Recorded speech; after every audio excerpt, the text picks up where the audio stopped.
You woke up in the snow beside a burning hall. The smoke clawed at the sky, thick and black, streaking across the grey dawn like a warning to gods who had long since stopped listening. Ash fell in slow flurries, mixing with the snow as if the sky itself were bleeding. Somewhere in the distance, wolves howled. Sharp, hungry cries that echoed through pine-covered hills. Closer still there was a groan, not of man, but of timber splitting, a cry from a wounded structure that had stood for generations and now died slowly in flame. You stirred. Pain answered first. It radiated from your ribs and shoulder, pulsed in your legs and your spine. You tried to sit and managed a half-rise before falling back with a curse. The ground was frozen beneath you, but your body was warm. Too warm.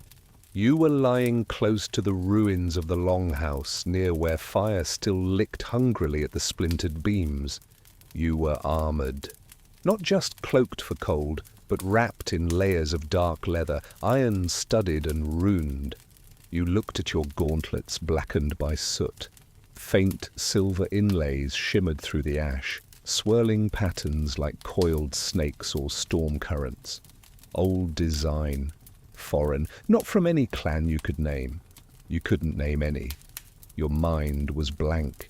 A name did come, but not with meaning, Einhard. No memory, just the certainty of sound, like a word carved in stone you'd long forgotten how to read.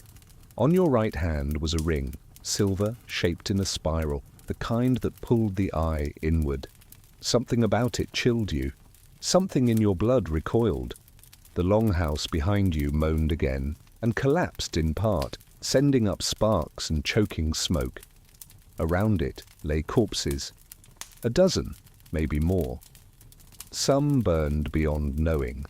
Others pierced by arrow or axe, men, some women, no children. A battle or a massacre, and you were the only one alive. Then movement beyond the tree line. You dropped to your knees and crawled behind the nearest broken post, a beam of carved pine, half-charred, once adorned with a serpent head. Horses emerged first, thick-legged, shaggy-maned northern stock. Then riders, at least a dozen, red furs, crescent moon shields. Not raiders, mercenaries. The leader was a tall woman, broad-shouldered, helm-shaped like a bear's snarl. Her hair was braided tightly, her jaw marked with scars not from battle, but from ice-bite. She halted the column with a raised hand and stared directly at you. Even with the distance between you, her gaze cut through the haze. She approached slowly, sword drawn but not raised. You didn't run. Your legs wouldn't have allowed it. She stopped to pace away. "Alive," she said flatly.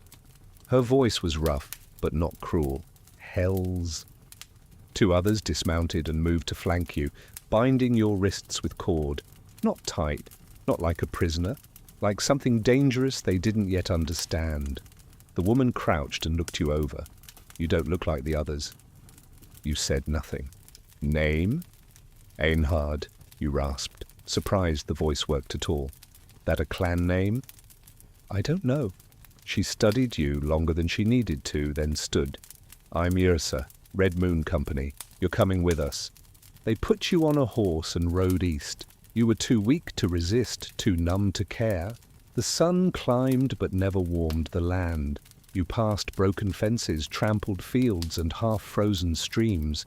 Villages lay empty, doors hung open, laundry frozen on lines. Blood, but no bodies.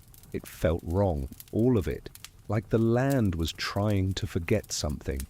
Dusk found you at a cliffside keep, high black walls of frost-streaked stone, watchtowers crowned with iron braziers. The wind screamed between them.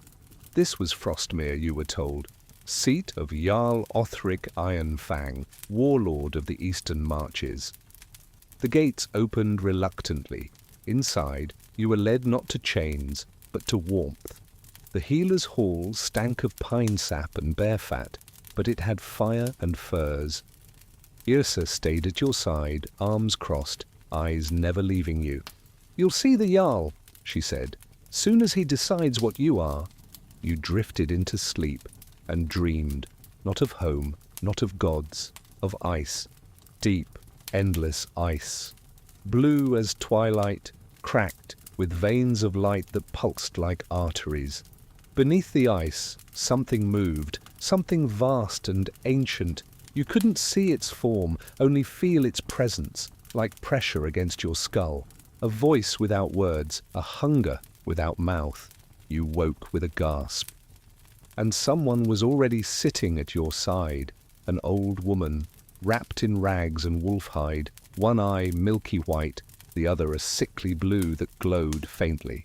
She held a staff twisted from birchwood and bone. She didn't introduce herself. She touched your brow. "You saw it," she murmured. You tried to sit, but her hand kept you still. You dreamed of what waits beneath. "What is it?" you asked. She didn't answer that, only tilted her head as if listening to some other conversation. "You carry winter in your blood," she whispered, "and secrets the land hasn't heard in 1,000 years. I wonder which of them will break you first." She left before you could speak again. You met the Jarl the next day. Othric Ironfang was not the beast his name suggested. He was old, wiry, wrapped in wolf pelts, his face weathered like stone left in rain. His eyes were dark and quiet. He sat on a simple chair, not a throne, by a brazier in a narrow hall. He did not rise as you entered. "Sit," he said, gesturing to the bench across from him. You did. He drank from a wooden cup and studied your face. "You don't know who you are." You shook your head. "Then I'll tell you who others think you are." He tossed something onto the table between you. It clinked as it hit. "Your ring." "I've seen this mark," Othric said. "My father told me tales of it. Said it was cursed. Said it belonged to those who called ice by name and walked with dead things. Old blood. Forgotten lines." He leaned forward, voice lowering. "The Skraeldung. You heard the name?" It echoed inside you. "No," you lied. "Then remember this," he said. "When the cold comes like this, 3 years without thaw, it's not just the weather, it's memory. The land remembers, the gods remember, and so do I." You stared at the ring, but said nothing. "I should kill you, hang you from the gate, and let the crows decide what you are. But instead, I offer a choice." He let the silence stretch. "You ride north, with Yrsa and the witch Kelvi. You find out what happened at that hall. You find out why the snow comes earlier, why the wolves don't run. You bring me answers, or I slit your throat myself. A choice. But not really. So you rode.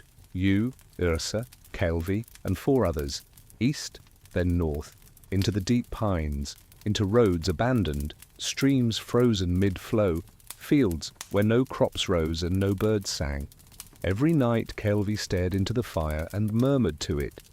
Every morning Yrsa checked your wrists, your ring, your eyes. The land changed. Once you passed a village frozen mid-motion, a woman at the well, her bucket frozen mid-pour, a boy with a toy, his smile locked in ice. No signs of violence, no blood, just stillness, as if the moment had been stolen. Yrsa looked pale. Kelvi knelt beside the frozen boy and wept. You asked her what had done this. "They are coming," she said. "Who?" She did not answer. She only cried. The next days were colder, colder not in wind or snow, but in the way light itself seemed to retreat. The sun rose late and fled early. Frost clung not only to trees and rock, but to steel, to skin, to breath. You could feel it settle under your armor like mold, blooming in the spaces between your thoughts. Yrsa led the column with silent determination, her cloak drawn tight, her axe always within reach. Kelvi walked without complaint, though the others had long taken to muttering about her under breath. The witch, the whisperer, the frost-kissed. On the 5th night, the wolves came. You'd made camp in the hollow of a long, dried riverbed, surrounded by dense spruce. The fire was low, crackling, the men quiet. Then came the howl, long, low, and too close. The second followed it immediately, closer still. Yrsa stood, motioning for silence. All froze. Even the horses stopped breathing. Then they emerged, not wolves, not entirely. Their forms were hunched, twisted, fur thick with ice, eyes glowing faint blue. They did not bark or growl, they did not drool. They circled the fire like men at a feast, studying, measuring. One of the warriors, Ingvar, drew his blade with a whisper of panic. That was the signal. The beasts attacked without sound, leaping from opposite sides, coordinated like trained soldiers. You do not remember what possessed you, only that you were moving before you thought, intercepting the nearest creature with a blow that cracked its skull in half. Its blood hissed in the snow. Cold, not warm, the fight lasted seconds. 3 of the beasts were dead. One fled into the dark, leaving a trail of unnatural footprints that steamed in the frost. Yrsa was breathing heavily, her blade slick with frost and something else. "They're not beasts," she muttered. "They're hunting." Kelvie approached one of the corpses and crouched low. She placed her hand gently on its snout, then pressed her forehead to it. She began to speak, but not in any language you recognized. Her voice shifted, a deep vibration, like ice cracking beneath water. Then she stood, pale as death. Their minds are gone, hollowed. They see only what the ice tells them. "And what does the ice want?" you asked.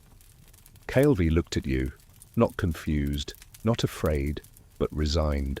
It wants to forget the warmth. That night, no one slept. The next village was called Skeld, or had been. Nothing remained of it but stone foundations and the burned-out husks of homes. Snow had not fallen here, not in weeks, but frost still clung to every surface. You found bones, burned black, but clean.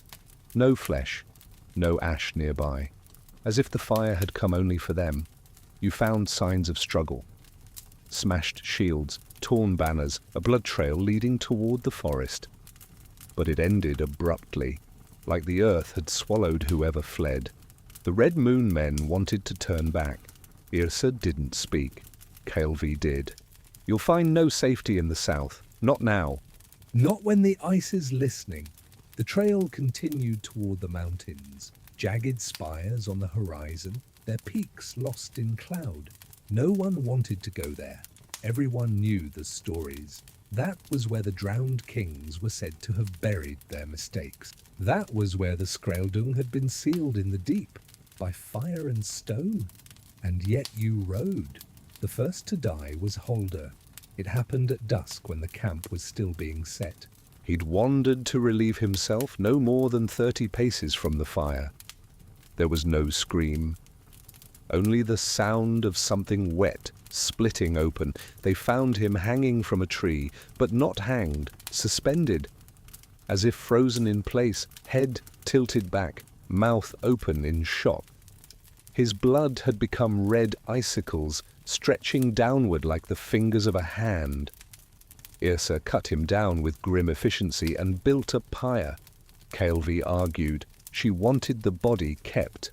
"It speaks in the dark," she said. Yrsa threatened to put her to the torch with him. You said nothing. You watched the flames climb. In the morning, the birds returned. Only one, a raven circling overhead. It landed on Kelvie's staff and stayed there, silent. She smiled. "The eye's open now." No one asked what she meant. The land changed again, not just the snow or the sky, but the feeling beneath your feet, as if the ground were no longer land, but the skin of something sleeping. Every step sent faint echoes ahead like walking atop a frozen lake. You saw shapes beneath it at night, forms that didn't move, forms that watched. Kelvie stopped speaking during the day. She would stand for long moments, listening to trees or pressing her ear to the ground. Yrsa grew colder, more clipped in her orders. The remaining men stopped speaking to you altogether. Then came the dead man on the road. He stood at the path's edge, facing the woods, still, hands at his side. Skin grey, covered in frost but unbroken. He was dressed in southern mail, his boots polished, his hair neatly tied. Yrsa called out. No answer. She drew her axe. Still no movement. You stepped forward. Against all reason, something in you pulled toward him. You didn't know his face, but something about him felt wrong in a familiar way, like a dream you'd buried deep. Kaelvi grabbed your arm. Her hand was like ice. Don't speak to him, she whispered. Then the man turned. Slowly, deliberately, his face was yours. Not similar, not vaguely, yours. But his eyes were dead, and when he opened his mouth, frost fell from it like smoke. You froze. Yrsa shouted something, but it didn't reach your ears. The wind had stopped. All sound had stopped. Then the figure raised its hand and vanished. No sound, no tracks, no scent, only frost, spreading outward in a ring where it had stood. Everyone stared at you. Kaelvi spoke first. It begins now. You didn't ask what. You already knew. At the next camp, Kaelvi came to you alone. She sat beside your fire, her staff laid across her lap. Do you want to know what you are? She asked. You didn't answer. She continued anyway. There were 13 bloodlines in the north once, before the Jarls, before the gods came from the south. 13 lines that held the power to shape the world with voice and bone. They called the rivers, they shaped the storms, they spoke to the dead. She looked up at the stars. Then came the long thaw, and the others feared them, feared what they'd kept sealed in the ice. They slaughtered them, burned their names from stone, but one line always survives. She looked at you. The spiral is not a symbol, it is a map, a warning, and you wear it. You said nothing. What do you see when you sleep? You told her. Not all, but enough. She nodded. It remembers you, even if you've forgotten it. Then she stood and left you there. You did not sleep that night, but you dreamed of the sea, of waves frozen in place, ships locked in walls of ice, of men crawling across them, their skin peeled away, their mouths open in silent screams, and of something deep beneath the ice, vast and pale, moving with the rhythm of breath, watching, always watching. When you woke, Yrsa was already packed. We ride to the Jarl's retreat, she said. North slope. If we're to have answers, they're there. No one spoke. No one questioned her. The horses refused to move at first, then the sky changed, not darker, but heavier, as if it pressed down. Snow began to fall, slow at first, then blinding. The trees vanished behind a white curtain. The ground disappeared beneath the drifts, and still you rode, into the storm, into memory, into what waited beneath. The world vanished into white, not the peaceful white of snowfall, not even the savage white of a blizzard. This was something else entirely. This white did not fall, it consumed. It erased the horizon, swallowed shadows, blurred the line between earth and sky until all was void. Direction was meaningless, time uncertain. Sound was swallowed into silence, the kind that made men go mad. Wind lashed your cloak in bursts, but the sound was distant, thin, as if you heard it from beneath water. Your breath steamed in front of your face, white on white, and was gone in a heartbeat. The trees around you blurred, grey ghosts barely visible through the shifting veil. The snow beneath your boots turned soft and deep. Horses struggled to move forward, their nostrils flaring, their coats glazed with frost. Yrsa raised a fist to halt the column. The movement was barely visible. Her red fur cloak whipped behind her like a banner torn by war.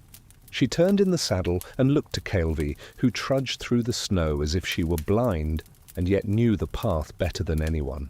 The witch did not stop walking. "We've entered it," she said quietly. "The hollow." No one asked what that meant. Even the mercenaries, hardened men who had faced swords, beasts, fire, said nothing now. Fear had taken their voices. You felt it in your chest too, that ancient quiet fear that belonged to children and the dying. You knew you were no longer on a road, no longer in Kaldvinter. You had crossed into something older. The blizzard did not pass. It followed. It twisted around you like a serpent, devouring tracks the moment they were made. At times it sounded like whispering, not wind through trees.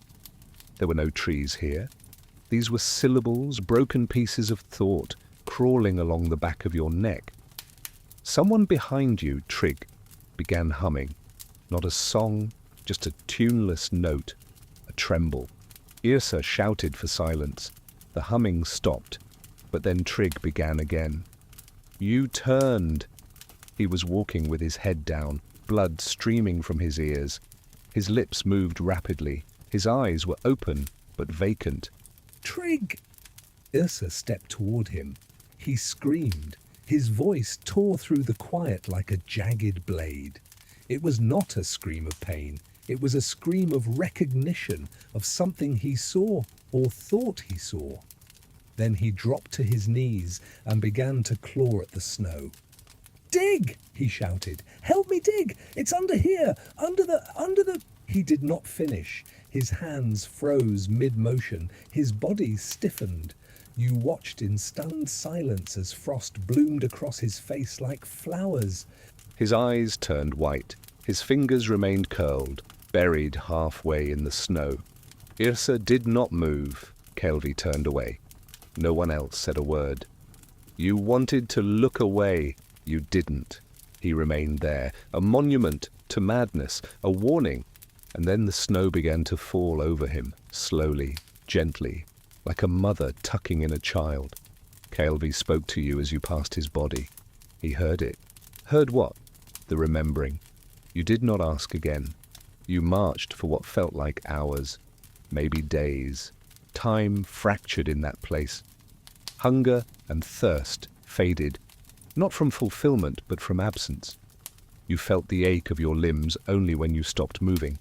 Yrsa's cloak had become weighted with ice, her movements slower, but she pressed on, always ahead.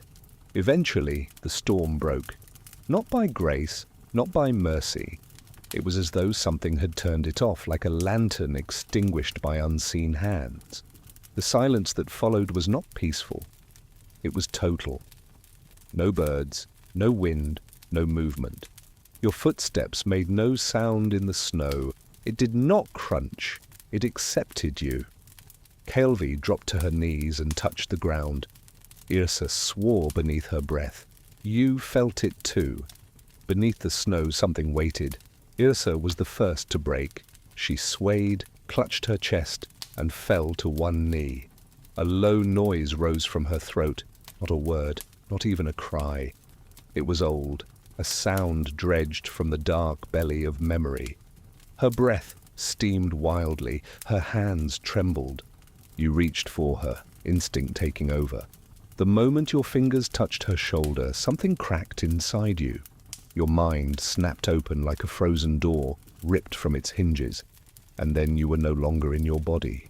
You saw, not with your eyes. You saw frozen mountains collapsing into the sea, dragging whole forests with them.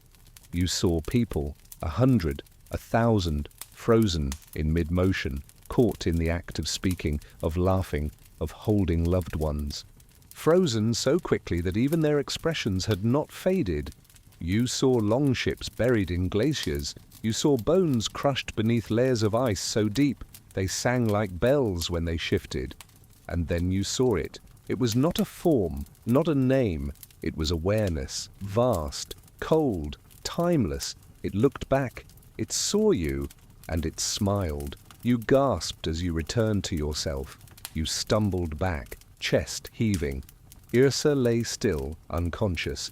Kelvi stood nearby, her eyes closed, whispering. Her voice trembled. It touched you. What is it? You asked, your throat raw. The first cold, she said. The primeval, the oldest breath, before gods, before fire, before voice. You looked back at the clearing. The snow was no longer white. It was pale blue, like the heart of a glacier, like the edge of memory. Kaelvi turned to you. It wants back in. She did not need to say through who. You marched in silence after that. No one spoke to you, not directly.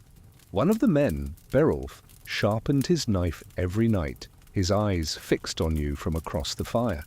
Others murmured prayers in old dialects. Yrsa, when she woke, avoided your gaze. Her strength returned slowly, but her voice remained thin. Kaelvi spoke to no one but the sky. 2 days later, you saw it. At the edge of a cliff, nestled among jagged rock and half buried in centuries of snow, the ruins awaited. Kaelvi named it with reverence and dread. Kvarnagard, she said, the place where the snow first fell. It had once been a fortress, perhaps even a city. The upper walls were broken teeth, and its towers slumped like tired sentries. But beneath, there were deeper places.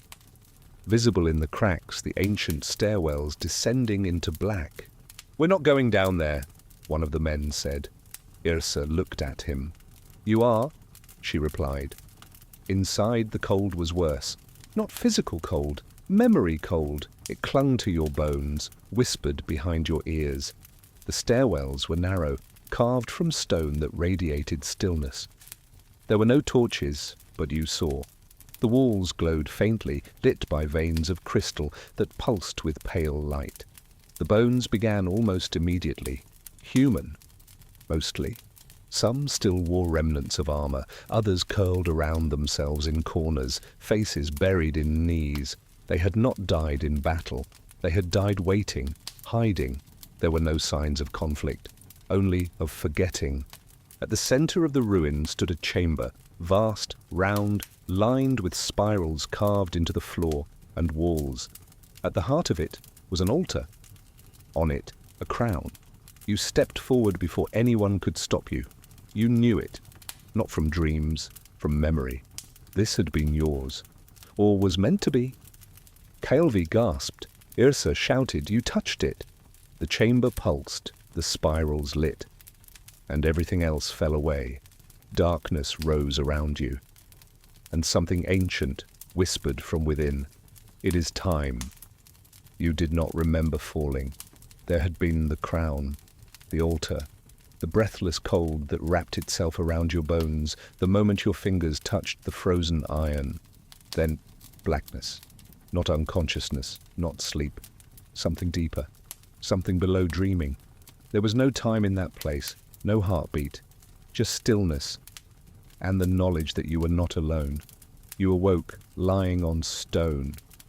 It was smooth, wet, slick with a film of something you couldn't name.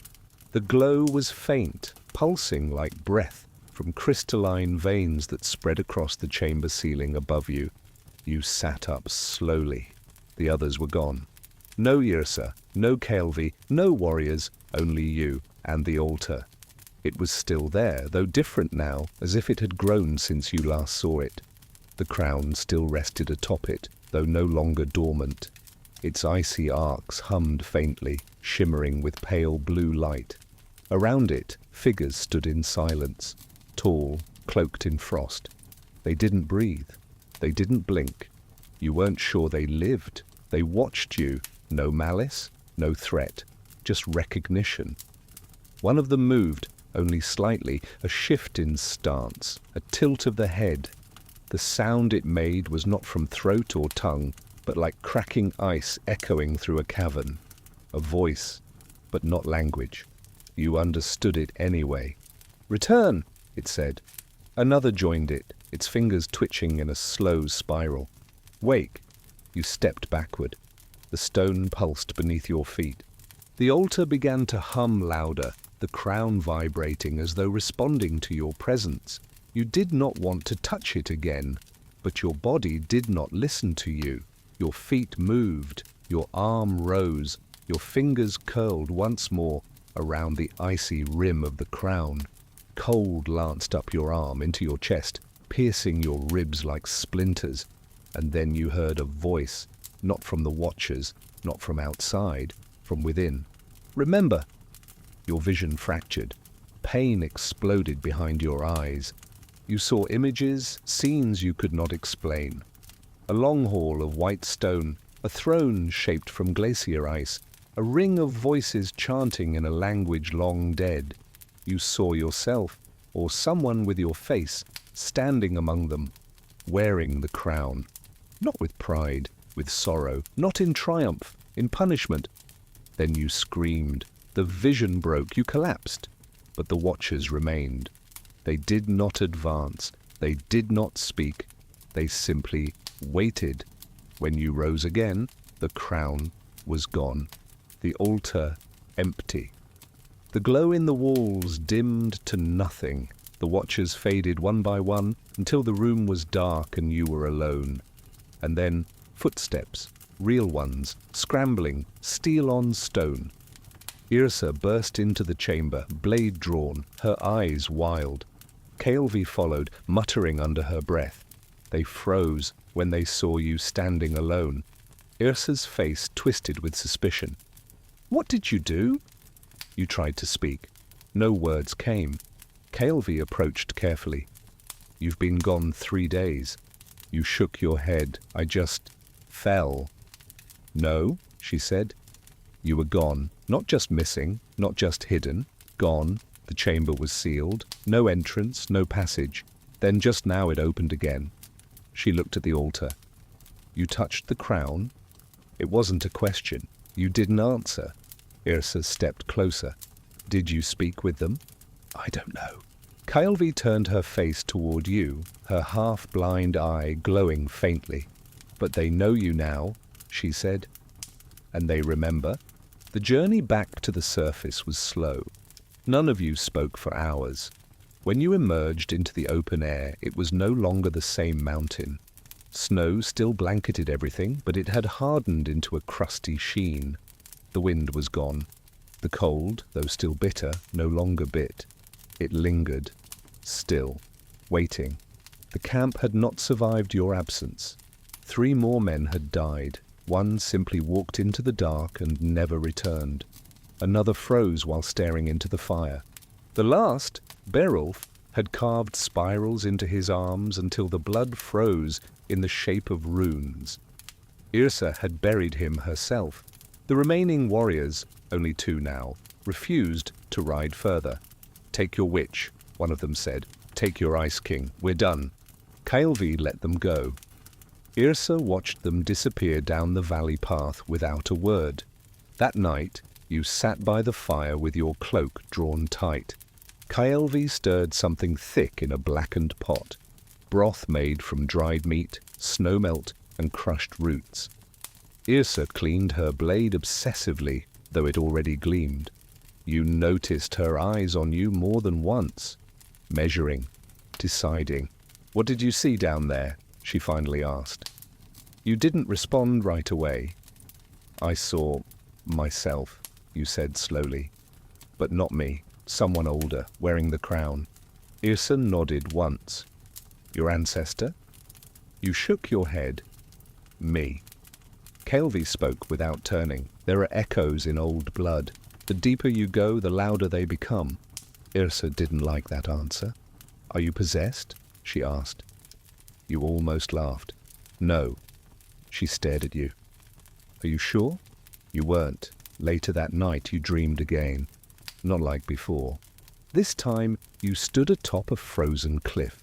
Below, an army of ice-blackened figures marched across a vast lake. Their weapons shimmered with frost. Their eyes burned dimly. And above them, in the sky, circled something massive. A serpent of wind and storm, head crowned in thorns of ice. It spoke without words. It knew your name. Not Einhard, the other one. The name you hadn't yet remembered. When you awoke, you carved the name into the frost on your bedroll with the tip of your knife.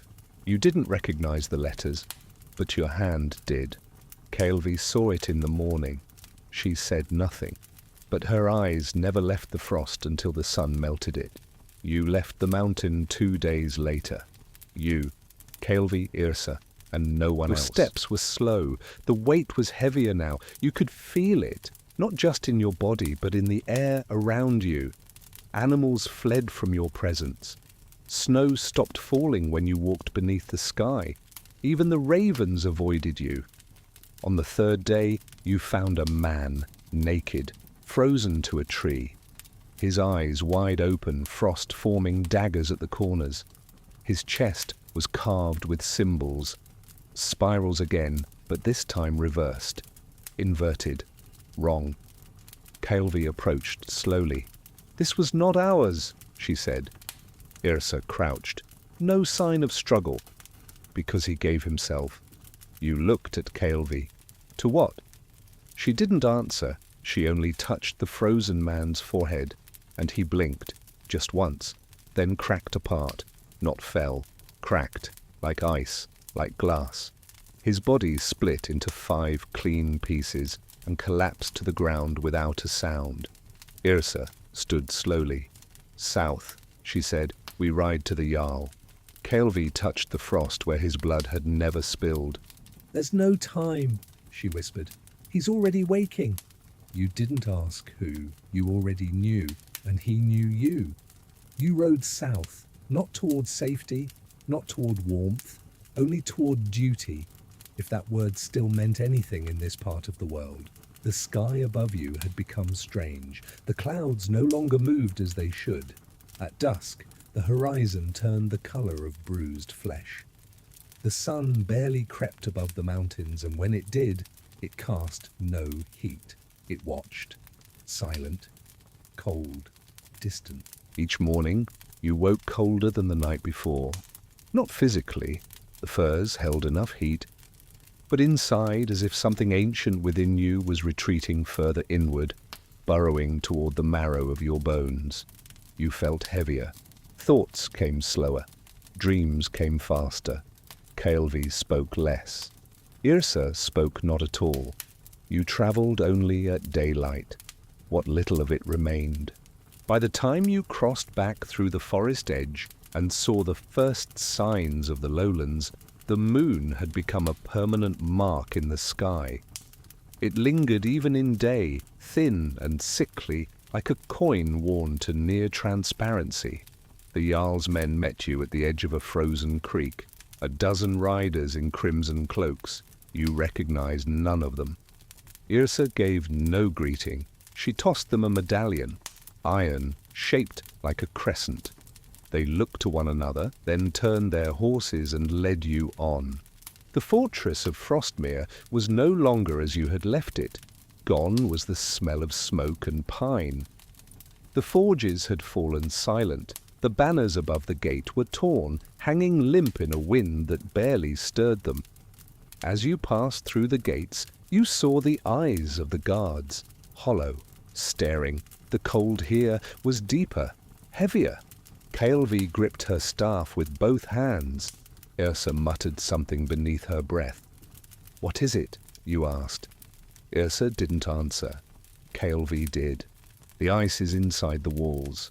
They took you not to the great hall, but to the lower keep, the old part, carved into the mountain itself. It smelled of stone dust and secrets. The torches burned low.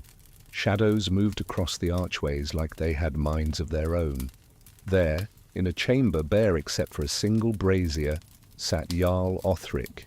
He looked older, thinner. The wolf pelts on his shoulders hung loose. His beard was streaked with grey. His hands trembled as he lifted a cup to his lips. But his eyes, those eyes still held the fury of frost and steel. He did not rise as you entered, but he spoke your name, not Enhard, the other one. The name you had carved into frost, the name you had never spoken aloud. You didn't ask how he knew it. Kaelvi stood behind you, silent. Yrsa took her place at the wall. The Jarl sipped from his cup and stared at the fire. "So," he said, "it begins." You said nothing. He looked up. "Do you understand what you are?" "No." "Yes," Kaelvi whispered. The Jarl nodded at her. "The witch speaks truth, but not the whole of it. You are not just his voice. You are his echo, his tether. Who? You asked. Othric's lips curled. The one beneath the ice. He gestured toward the window. Thin slits carved in the stone, through which only grey light filtered. He has no name we can pronounce, only the shape of what he is. The primeval, the drowning cold, the first hunger.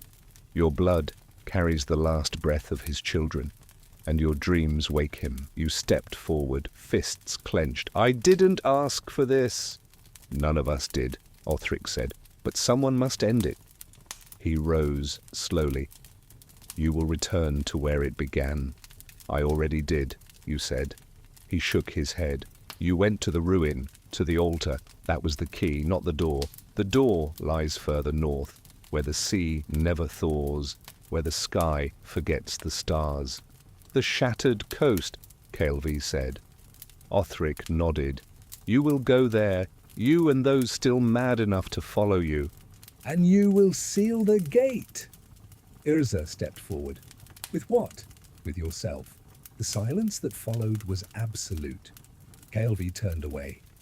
You looked at the Jarl. He did not flinch.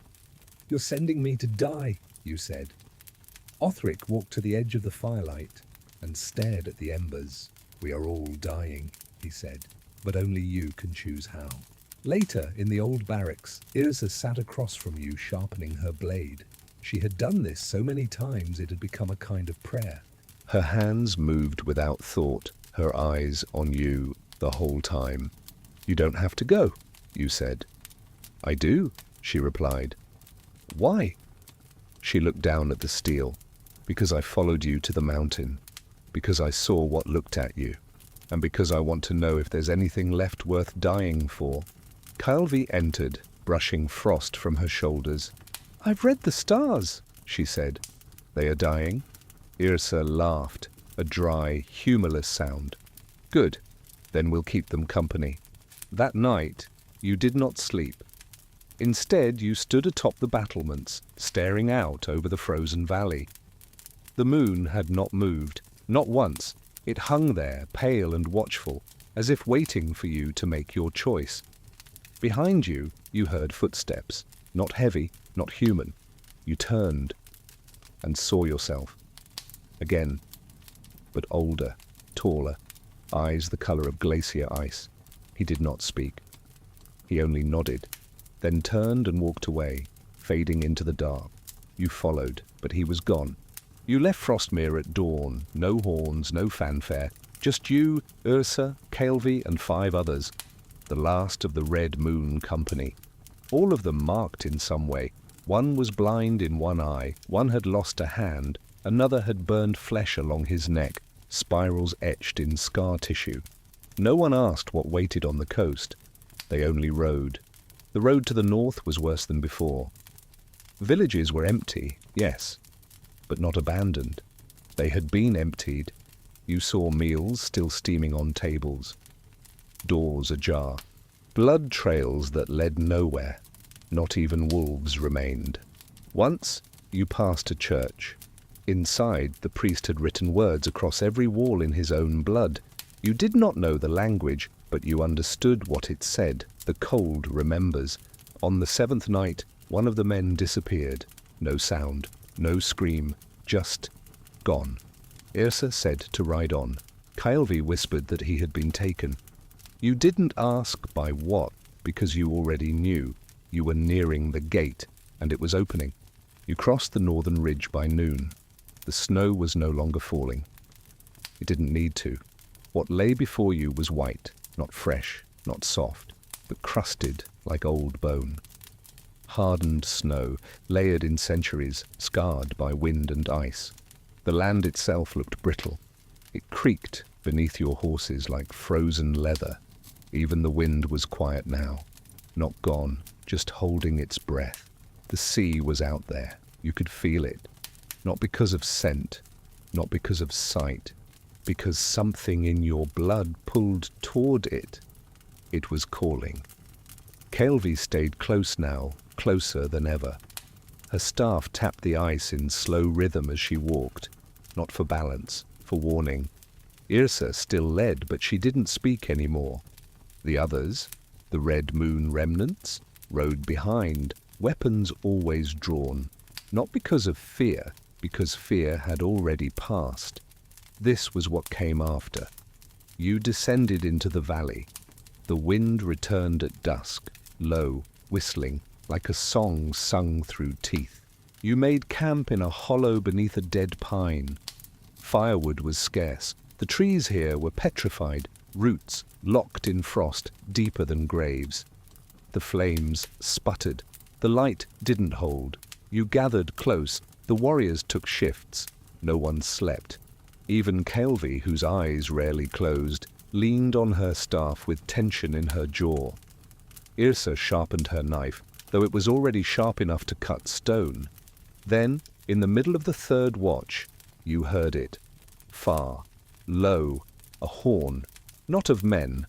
It came from the sea, one long note, then silence. You stood. Kaelvi's eyes were wide. Yrsa met your gaze. "It's open," she said. "You broke camp at once. No one spoke. The frost thickened around your boots, turning to layers of glass. You rode hard, even through the darkness. The stars were wrong. They no longer moved in their ancient paths. They circled a new point now. Something cold, something unseen. And then you saw it. The coast. At first, it looked like a cliff of ice. Then, as you rode closer, you saw the gap. A wound in the glacier. Wide, deep. It breathed. Mist poured from it in slow waves, crawling across the snow like fog from a dying god. The mouth of the rift was lined with runes, massive, carved into the glacier walls, spiraling inward toward the black. A gate, not built, formed, carved by breath, forged by will. You dismounted. The others did the same. Kaelvi stepped forward, her staff trembling. "This is where they crossed," she said. Yrsa looked to her. "Who?" Kaelvi looked at you. "The first ones." You stepped closer to the rift. The air changed. It wasn't cold, it was absent. No temperature, no scent, no sound, only pressure. Something pushed against your skin, not hard, but present, like being stared at from every direction at once. Yrsa placed a hand on your shoulder. "This is where we leave you." You turned. "What?" She stepped back. Her voice was calm. "You walk in alone." "Why?" Kaelvi answered. "Because it will only open to you." You stared at them.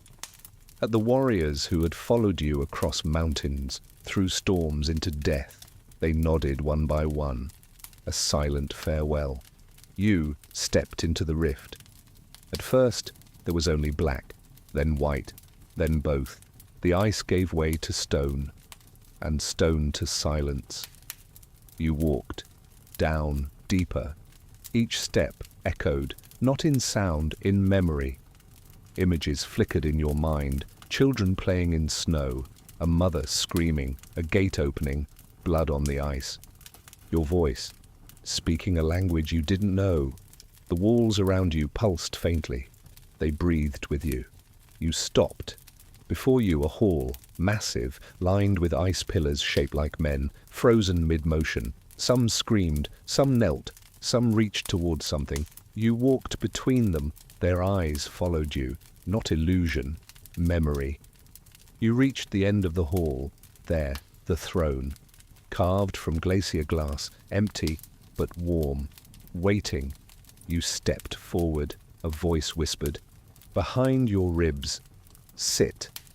You didn't move. It whispered again. Claim. You reached for the throne.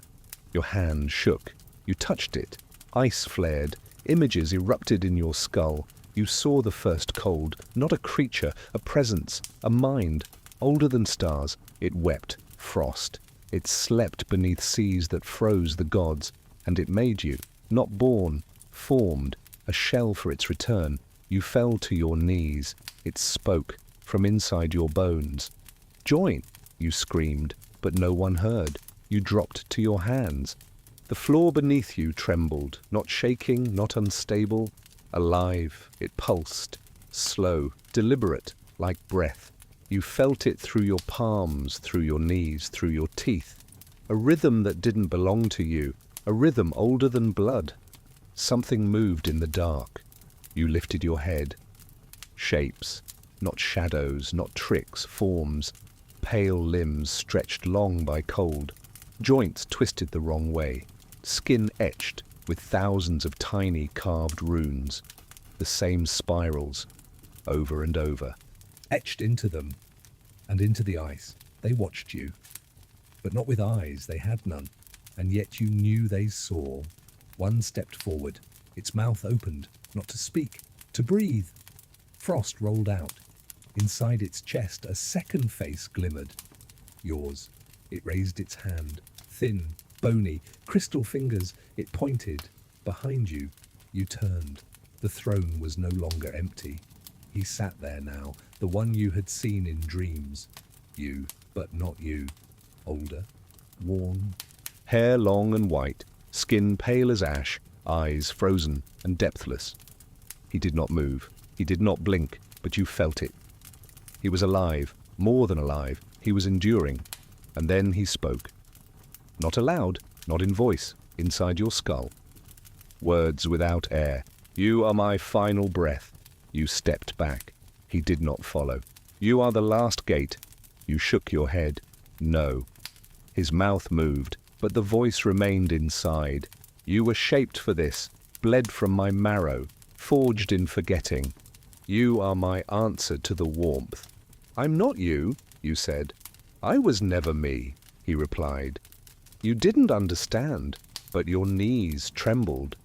The watchers drew closer. Their hands touched the walls as they passed, whispering to the ice.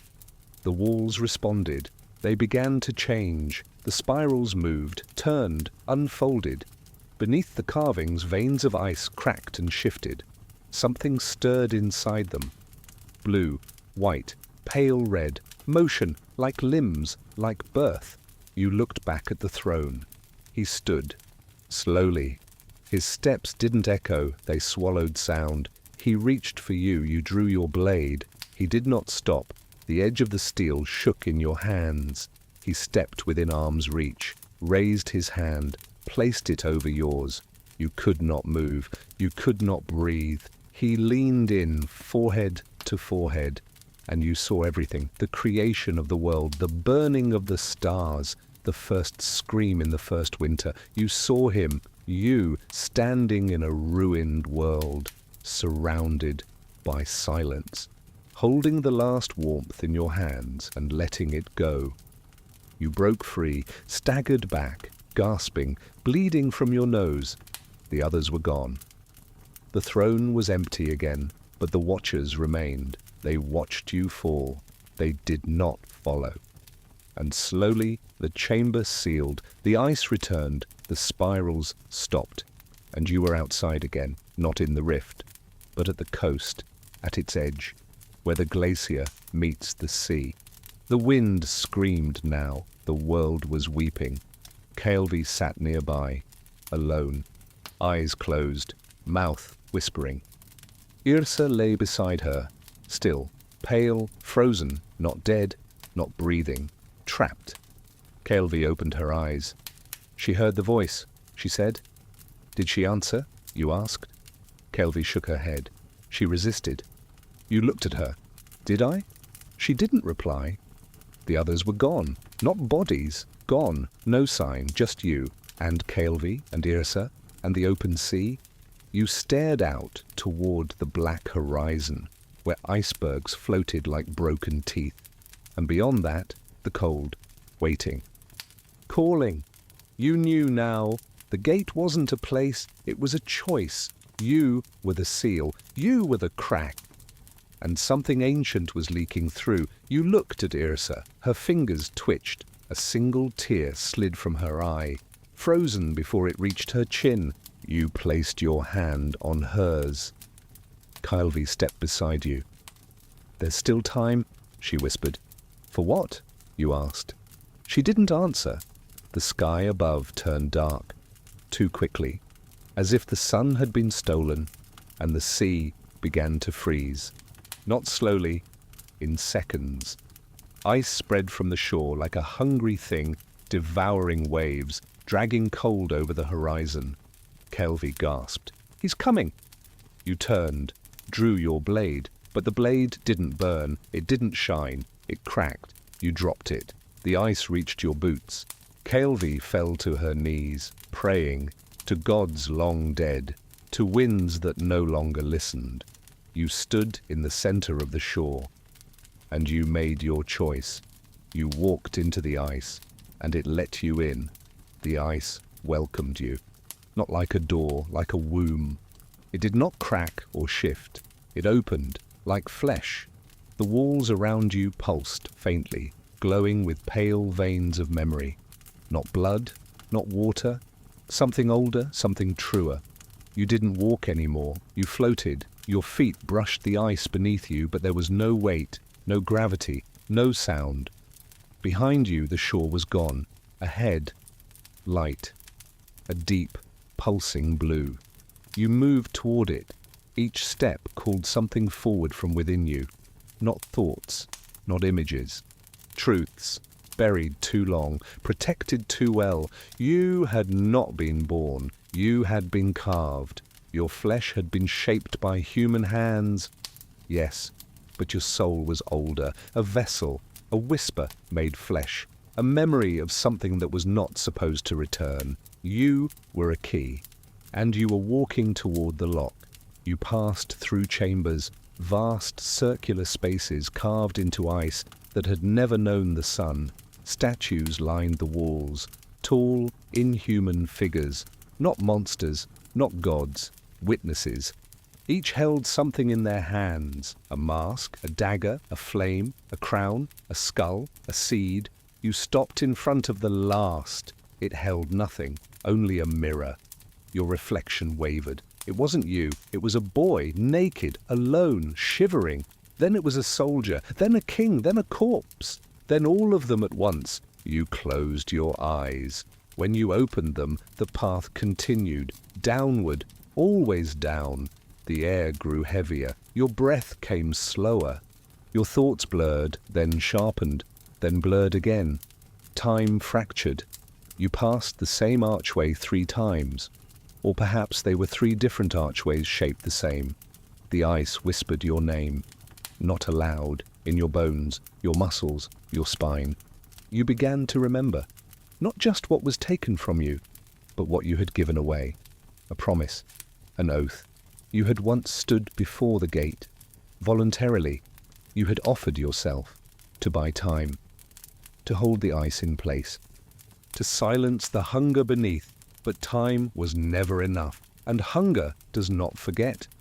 A sound ahead, a voice, no language, just breath. You stepped into a chamber lit from below, a floor of frozen ocean, clear and endless. Beneath it, things moved, slowly, coiled, massive, eyes opened, dozens, hundreds, all looking up at you. And in the center of the chamber, a shape waited, tall, thin, dripping with ice. Its face was covered in a mask of frost, antlered and broken, carved with runes that bled mist. It turned toward you, and everything stopped. The ice froze mid-crack. The breath in your lungs halted. Your heart paused, and the world spoke with its mouth. I am the end.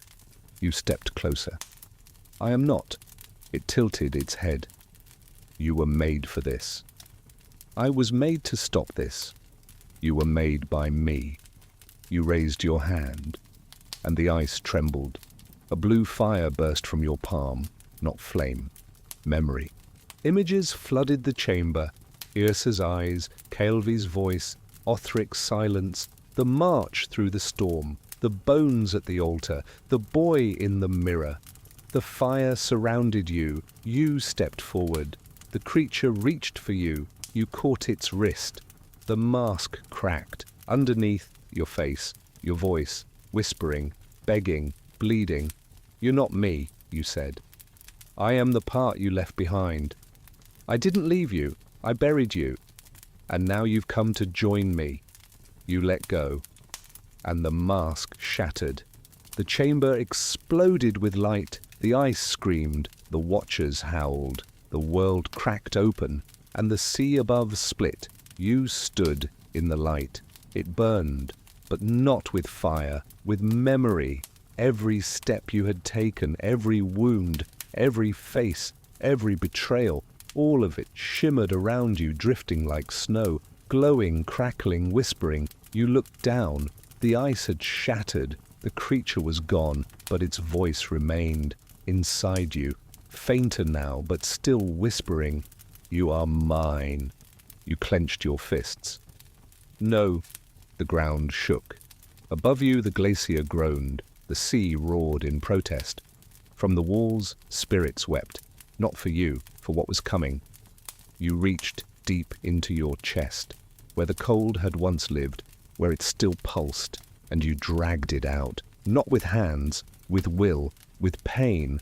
A scream ripped through you. It was not yours, it was his, the part of you that had lived beneath. You cast it into the dark.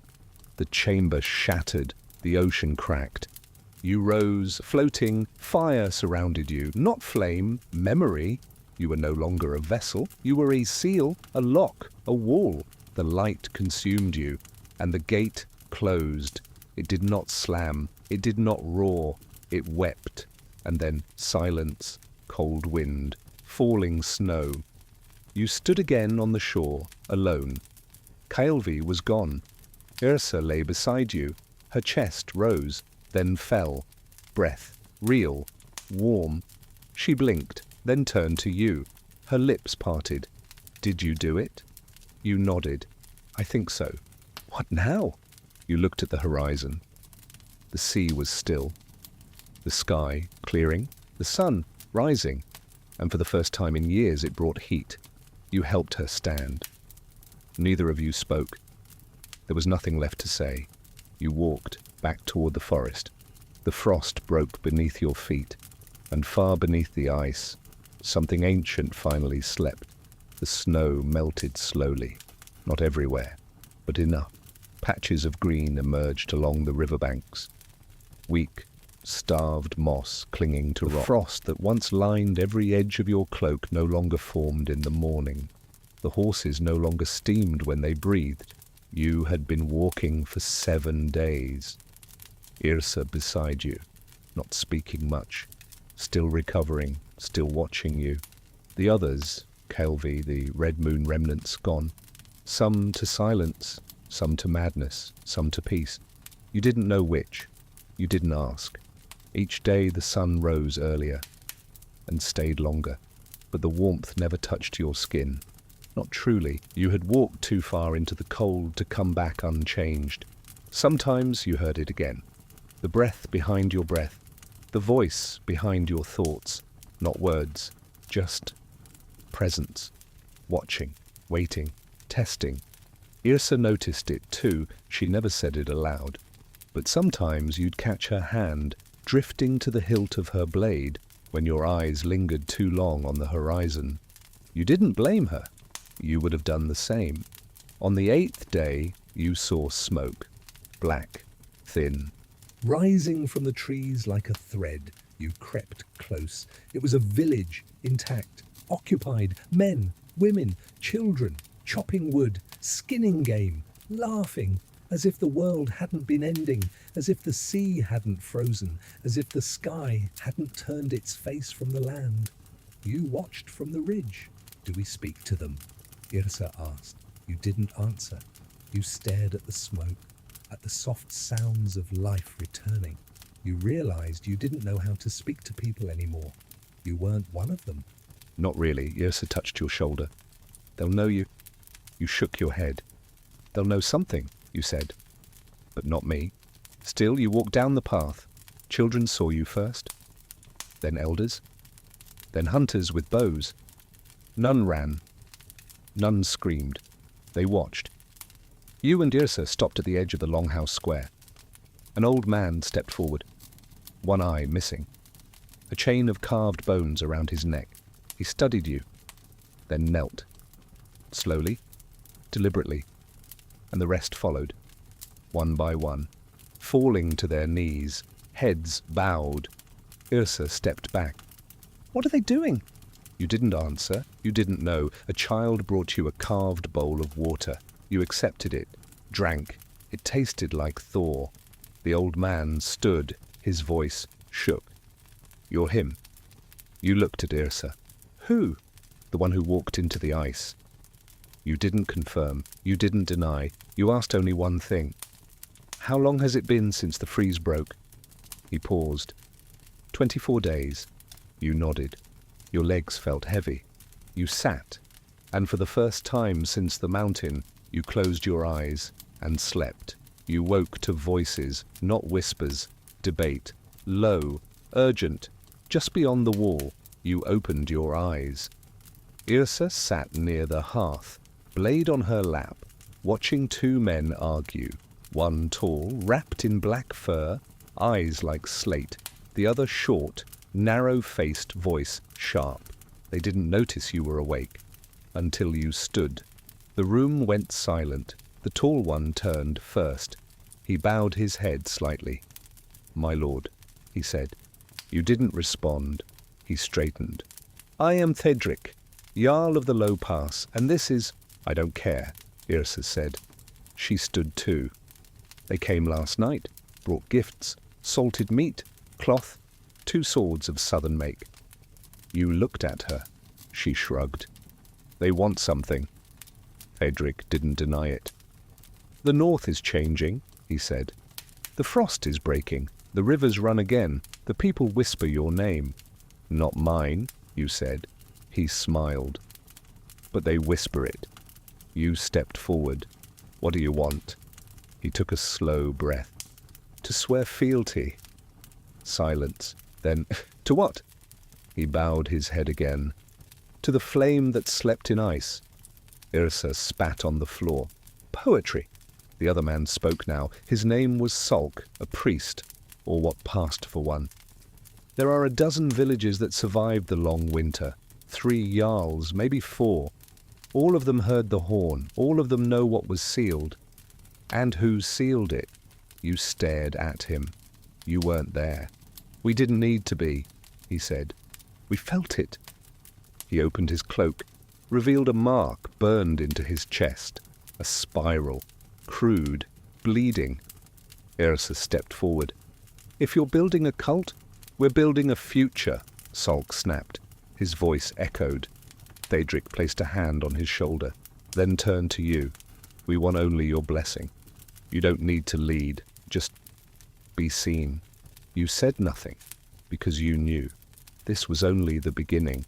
You didn't answer, so they stayed. They set up tents outside the village walls. They spoke to the elders, to the hunters, to the young. They brought gifts, salt, rope, copper tools, honey. They told stories of the man who went into the ice, who walked where gods feared to tread, who came back, changed. You never spoke in these gatherings, you never stood with them, but you watched. And they knew that was enough. The whispers grew. People came from other villages, from the forest edge, from the shattered coast. Some walked for days, weeks. They carried offerings, carvings, pelts, prayer stones. They waited for hours just to see you pass between buildings. Some cried when they saw you. Others knelt. Some stood silent, eyes wide, trembling. A woman left a baby at your door. Yrsa brought it in, held it in her arms. You refused. "It's not mine," you said. Yrsa stared at you. "But it's what they want." You walked out into the snow. You needed breath, but the cold no longer bit you. It welcomed you, like kin. That night, you heard a song, low, echoing, dozens of voices outside, singing in the old tongue. Kaelvi would have known the words, but she was gone. Still no sign, no tracks, no fire, just vanished. The song rose until it filled the night. It wasn't a chant, it wasn't worship, it was mourning for what had been lost, or for what had returned. You didn't know, you didn't sleep. The next day, Thedric returned. This time, he brought others. 2 new jarls. One, old and blind in one eye, rode with a band of grim-faced men. The other, young and lean, dressed in southern silk, lined with snow-cat fur. Thedric bowed low. "My brothers," he said, "they come to make peace." The old one spoke first. "Peace means control." The young one laughed. "Peace means agreement." Thedric looked at you, and peace means you. You didn't move, didn't blink. You want to crown me. It wasn't a question. Thedric nodded. Not with gold, with meaning. Yrsa appeared behind you. "You're playing a dangerous game." The young Jarl, foreign, he said, smiled. "I prefer to think of it as rebirth." The blind Jarl, Maelg, stepped forward. "My people starved during the third frost. We ate our dead. We burned our gods. Now they send you." He knelt. Thedric followed. Then Vorin. Their men did not, but they didn't stop them. You looked to Yrsa. She didn't say anything, but her eyes were sharp, waiting, measuring, and you stepped back. Just one step, but enough. They looked up, confused, hurt, even angry. You spoke, quietly. "If you crown a man who holds no crown, what are you worshipping?" Solk stepped forward. "Not you." He pointed to your chest. "To what's inside you." Yrsa drew her blade halfway. "You should stop speaking." He did not. "The people already believe. All we ask is that you stand with us when we march." You turned. "March?" Thedric stepped forward. "There are those in the south who will not accept peace. Who will cling to the old ways? Who will claim the frost is not gone? They must be shown that they were wrong," you said. "That they were abandoned," Solk finished. And just like that, you saw it. What they wanted. Not a savior, a sword, not a man, a banner. You left them kneeling in the snow, and they let you go, for now. You found Yrsa sharpening her blade again, always the same rhythm. Draw, scrape, breathe. She didn't look at you. You can't ignore this forever. You sat beside her. The fire crackled. "You think I should accept it?" She shrugged. "They'll crown someone." "Then let them. They want you. They don't know me." She turned now, face hard. "But they believe in you. That's their mistake." "No," she said. "It's yours." You didn't answer because you knew she was right. Belief doesn't care who you are. It only cares what you seem to be. Later that night, scouts arrived. Not yours, Solk's. They brought word. A southern Jarl, Colvin, had declared you a false prophet, a danger. He was gathering men, calling banners, marching north, to burn the villages that followed you, to salt the soil, to destroy the myth before it spread. Solk demanded action. He stood in the long hall, surrounded by firelight and silence. "He threatens us," he said. "He threatens you." Yrsa leaned against the far wall, arms crossed, watching. You remained seated. "They have not attacked." "They will," Solk said. "We know, Colvin." "I don't." "Then let me show you." He threw a sack onto the table. It spilled open. Ash, charred bone, a child's ring. "They've already started?" You stood slowly. The air in the room shifted. He took a step back. "You want me to lead an army?" "I want you to protect your people." You walked past him, stopped at the door. "They're not my people." But even you didn't believe it anymore. The next day, the village prepared for war. Not with banners, with silence. They boiled water, sharpened iron, saddled horses. The air was different, tighter. Everyone was watching, waiting. Even the sky seemed lower, like it was leaning in to listen. You found Yrsa beside the training post, adjusting her armor. "You're going with them?" you asked. She nodded. "I've followed worse causes." You stared at her. "Is that what this is?" She didn't smile. "I'll let you know when it ends." That night, Thedric entered your home without knocking. He carried a crown, not gold, not iron, wood and bone, etched with frost lines. "You don't have to wear it," he said. "Then why bring it?" He set it down. "Because if you don't, someone else will." You looked at it. It pulsed faintly, not light, something else, like it remembered your hands. You didn't touch it, but you didn't burn it either. The army left at dawn. You didn't ride with them, but they carried your banner, the spiral, carved in blue on white cloth. When the children saw it, they cheered. When the elders saw it, they wept. When you saw it, you felt nothing. That night, alone in your hall, you heard the ice again. Not outside, inside, the floor, the walls, your blood, it whispered. One war ends, another begins. You sat alone by the hearth. The fire had burned low. Only coals now, even they seemed uncertain. The crown still sat on the table, untouched, but no longer silent. You could hear it, not in your ears, in your chest, like a second heartbeat, not yours, but patient, hungry. The door creaked. You didn't look up. "I told them not to wake you," said a voice, familiar. You turned. Kaelvi stood in the doorway, older, thinner, alive, but changed. Her eyes no longer glowed faintly, they blazed, her hair streaked with frost, her staff gone. She carried a sword now, curved, black, not of this world.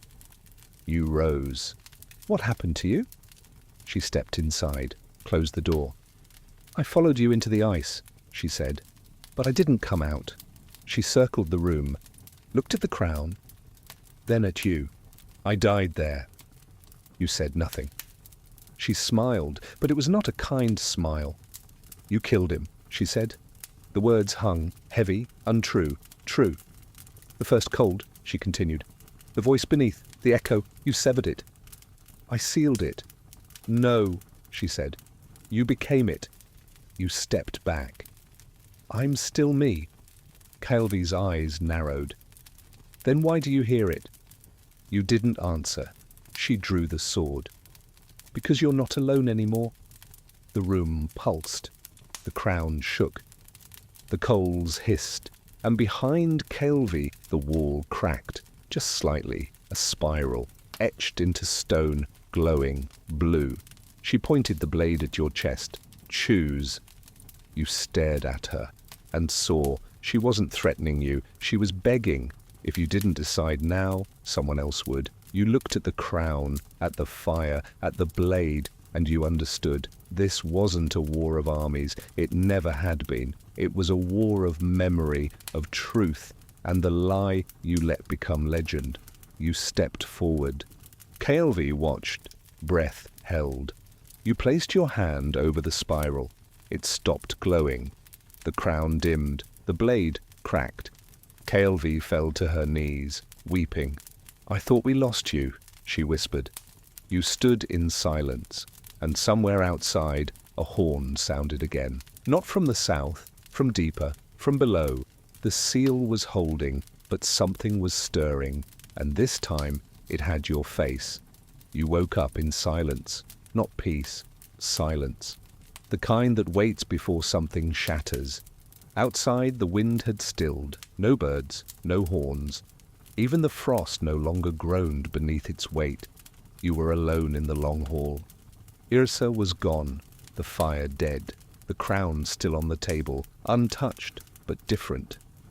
The spiral now pulsed with a deeper hue, not blue, black, like a wound refusing to close. Then the door opened. Kaelvi entered. No sword, no frost in her eyes, only weariness, real, human. "You didn't sleep," she said. You didn't respond. She approached slowly. "They're coming back." "The army?" She shook her head. "No, the ones who never left." You frowned. She sat across from you. Before the seals, before the frost, there were others. Not spirits, not gods, just wrong. She placed a leather-bound book on the table, bound in bark, inked in blood. "The Forgotten Codex," she said. "Yrsa found it in the ruins below Hrimvelir. You opened it. The first page bore your name, not the one you had spoken, the one no one should have Your throat known." dried. You flipped the page. A crude sketch of a face, yours, with antlers of ice and black fire bleeding from the eyes. Below it, one word. Eskulda. You said it aloud. Kelvie winced.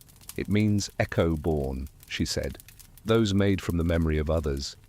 Reflections that forget they are reflections. You stood abruptly. I'm not that. Kelvie didn't argue. She only whispered. Then prove it. Outside, the scouts were returning. Their horses bled from the hooves. Their breath came in bursts of black mist. The leader, a boy no older than 16, slid from the saddle and fell to his knees. They're behind us, he said. Who? Theodric asked, voice calm. The boy's eyes shook. They wear your face. Theodric looked at you. So did everyone. You didn't speak, because you already knew. You stood at the edge of the village.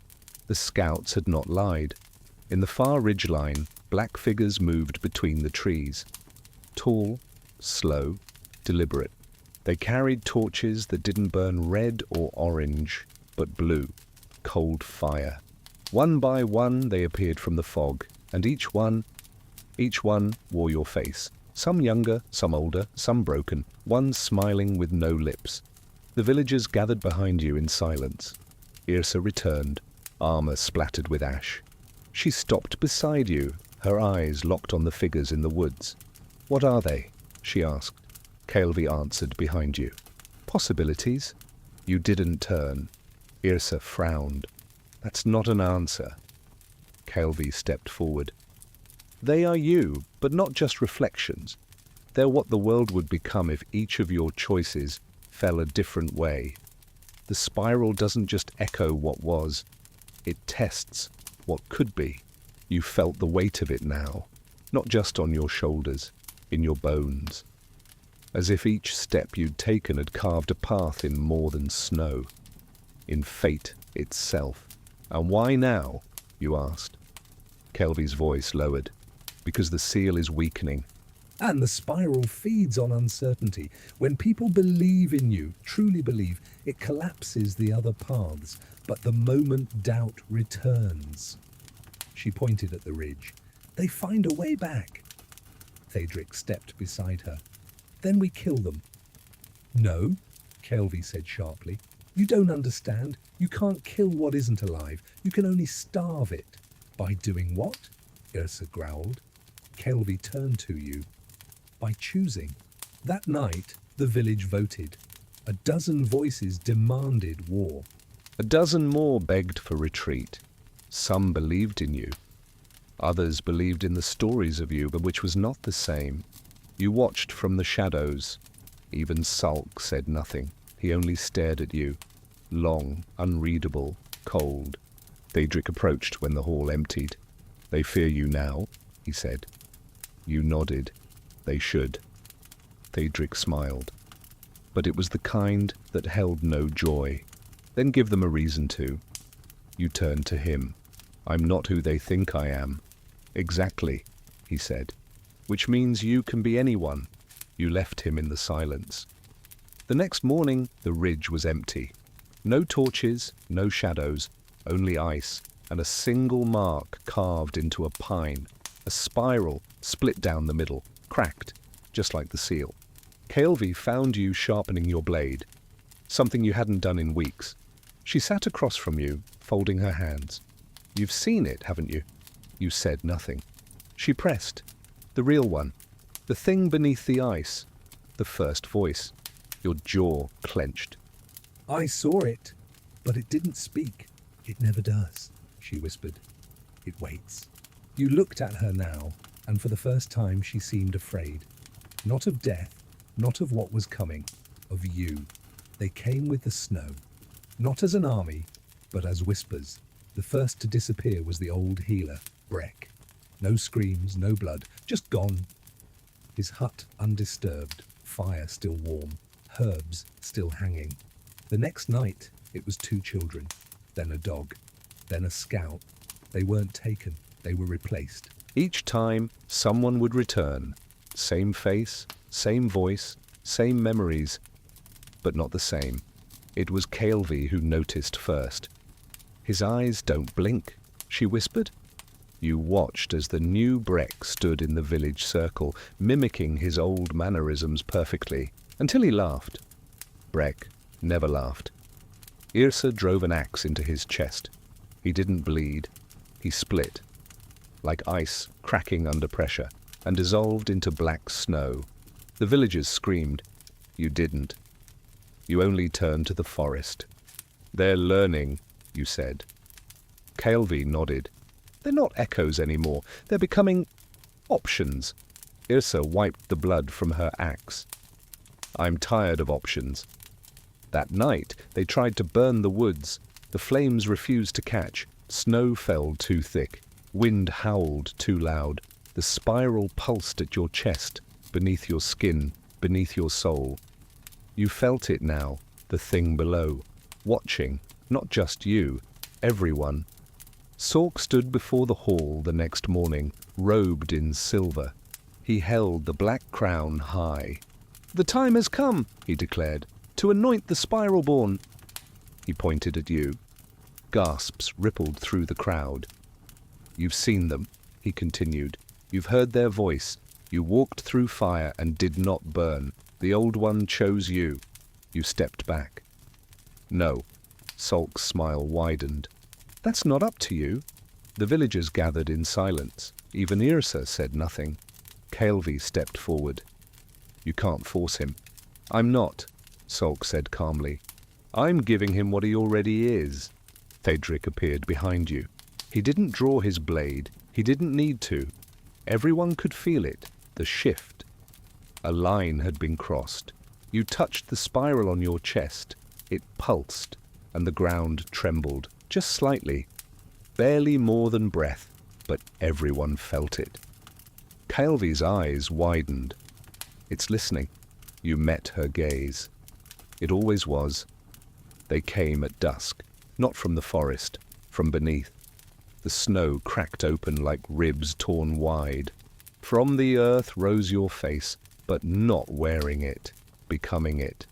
Flesh twisted with bone, half-formed, as if sculpted from wet ash and memory. It stood taller than any man, but still not complete. Its voice was dozens layered into one. "You have not chosen." The village froze. Some screamed. Others fell to their knees. A child cried, then fell silent as her mother clamped her mouth shut. The beast took no steps. And yet it moved, like a thought, a consequence. Kaelvi shouted, "Seal the ground!" Thedric threw runes. Yrsa lit the torches. You did nothing, because the spiral in your chest was burning. It wasn't pain, it was recognition. The thing was not a stranger, it was a decision, one you hadn't made yet. Sork raised the crown. "Take him!" he shouted. "He is the vessel!" The creature turned, and for a moment, just a moment, it became you, exactly, down to the scar above your brow. Then it smiled and turned away, not interested, not yet. The hall burned that night. Someone, no one knew who, lit it from within. The codex was gone. So was Solk. Some said he had vanished. Others whispered he had been taken. You weren't sure there was a difference anymore. Kaelvi stood beside the ashes, covered in soot, blade still drawn. She looked older, tired, afraid. "We are no longer alone," she said. You nodded. "No, we never were." She turned to you. "Then stop pretending to be." The snow did not fall for the next 3 days. Unnatural stillness. Birds did not sing. Wolves did not howl. Children refused to play outside. Yrsa sharpened her axe more than necessary. Thedric patrolled with no sleep. Kaelvi stopped reading. Even the fire refused to crackle. Everyone was waiting. And then the spiral cracked. Not shattered, not broken, just a hairline fracture. But that was enough. You fell to your knees as the pain lanced through your ribs. The villagers watched. The Old Ones wept. And in the woods, far beyond where any man could see, something opened its eyes. You were no longer alone in your dreams. They now came to you, the other yous, sitting across from the fire, silently watching. One had your face aged 30 years, eyes missing. One had no mouth. One bled constantly from the ears and smiled with each drop. None spoke, but all waited, because they knew. The time was ending. The choice could no longer be avoided. And then, just before dawn, Kaelvi brought you the blade. She didn't speak, just placed it in your hands, cold, forged from the shard of the seal itself, the hilt wrapped in the skin of the first echo you had killed. You stared at it. She said only 4 words, but they were enough. You lead or fall. You looked around the longhouse, empty, abandoned. Even the fire had fled. Only ash. And the crown, half melted from the flames, twisted into a shape you didn't recognize. A crown of spirals, of choices, and war. You stood on the ice where the hall once burned. Smoke still lingered, curling around the trees like forgotten prayers. Ash stuck to your boots. Kaelvi stood beside you, her cloak stiff with frost, her voice low. "We cannot stay." You didn't answer, because the spiral in your chest had stopped pulsing. Not gone, waiting. Behind you the survivors huddled, what few remained. Some stared with hollow eyes. Others looked only at the ground as if afraid of what the sky might show. Thedric approached, blade on his back, gaze steady. "Where?" You turned north, not because you knew, but because the ground trembled there. That was enough. The first day was silent. No one sang, no one prayed. Even the ravens watched in silence. The world was thinning. It felt like walking between 2 skins. The outer world, and something beneath it, older, hungrier. You felt it with each step, a pull in your chest, a whisper behind your ears. Kaelvi noticed. She always noticed. You've changed. You shook your head, but she wasn't wrong. You no longer dreamed of fire. You dreamed of spirals, endless, swallowing themselves, and at the center, your face, not you, not anymore, just your face, worn like a mask by something else. By nightfall, the winds howled louder. Tedric led the guard. Ursa stalked the trees with axe in hand. You sat alone, staring into the black sky. There were no stars, only spirals.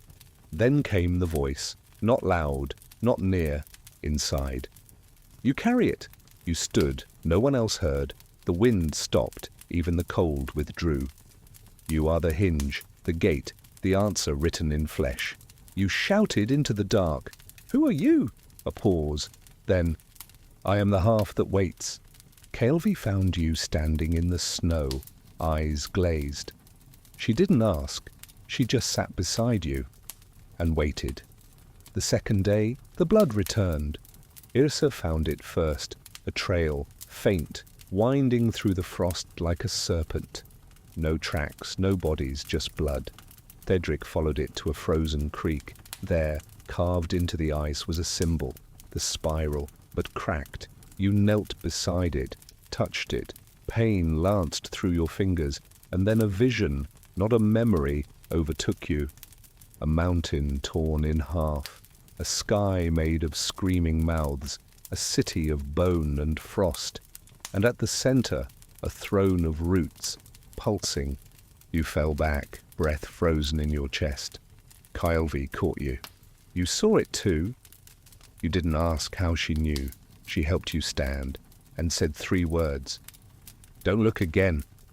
That night, one of the children vanished. Her name was Scylla. No scream, no trace, only a doll left behind, soaked in blood that wasn't hers. Yrsa blamed the trees. Tedric blamed the silence.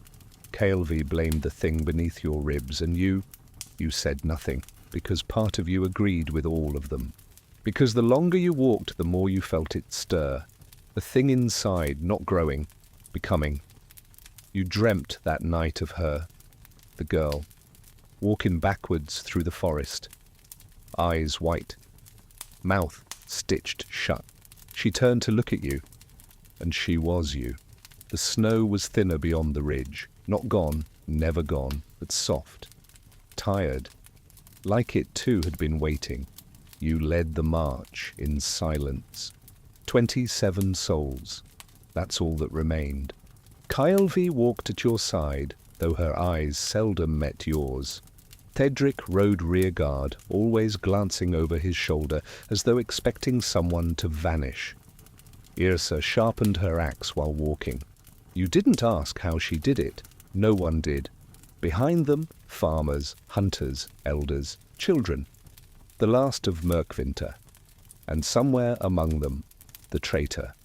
On the third day the voice returned, not in dreams, not in whispers, in the air, in the cold. It spoke from nowhere, from within.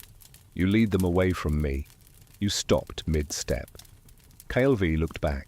What is it? You shook your head. Nothing. But the voice continued. You think you are waking, but you walk deeper into me. You clenched your fists. Get out of my head. It laughed. No, you are in mine. That night, you camped by the frozen river Vargflod. No fires, no songs, only the wind. Thedric made a circle of iron stakes around the sleepers. Won't stop them, he muttered, but it'll slow them. Kylvi sat near you, staring at the water. It's too quiet, she said. You nodded. Yrsa joined, tossing a sack of ice rabbit meat. 3 missing. You looked up. She didn't explain, you didn't ask. Kylvi spoke softly. They don't scream, just vanish. Yrsa's grip tightened around her blade. We should stop marching, let the frost take us, better than being eaten from within. No, you said. We keep moving, north. Yrsa spat. What's north? You answered without thought. The other half of the seal. They froze. Even the wind stopped. How do you know that? Kylvi whispered. You didn't reply, because you didn't know, not truly, but the voice laughed again. And in your mind, a map unfolded. A map made not of land, but of bone. That dawn, you awoke to fire. The camp was burning, not from attack, from within. Someone had poured oil on the tents. 5 dead, 3 more missing. 1 stake torn in half, and in the snow a mark. The spiral, but twisted backward. Inverted, corrupted. Kylvi turned to you, pale. They're not hiding anymore. Yrsa pulled her axe from a corpse. This was no echo. Thedric threw a severed hand into the flames. It bled. You knew what that meant.